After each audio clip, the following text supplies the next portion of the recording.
মুজাহিদ, আবিদ ইসান এই ভাইয়া এই বইটা নিয়ে কাজ করেছেন। এই বইটা আমার পার্সোনালি পড়া, আমার পুরো লাইফে পড়া একটা বেস্ট বইয়ের মধ্যে একটা বই। এবং আমি যদি পলিটিক্স আগ্রহী হতাম এবং আমি যদি এই বইটা 9, 10 অথবা ইন্টারমিডিয়েটে পেতাম, আমার কাছে মনে হয় আমি পলিটিক্স নিয়ে সিরিয়াসলি কাজ করতাম।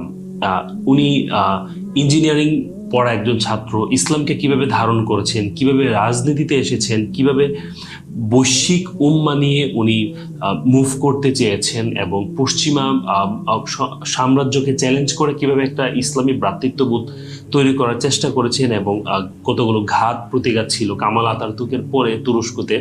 খুবই দুর্দান্ত একটা বই, আমি মাস্ট রিড রিকমেন্ড করবো, বিশেষ করে যারা রাজনীতি করেন বা রাজনীতি সচেতন বা রাজনীতি নিয়ে যাদের আগ্রহ আছে। এই বইয়ের ফ্লাপে পিছনে একটা সুন্দর একটা কথা আছে, এই কথাটা আমি একটু শেয়ার করছি আপনাদের সাথে। একটি ফুল দিয়ে কখনো বসন্ত হয় না, কিন্তু প্রতিটি বসন্তই একটি ফুল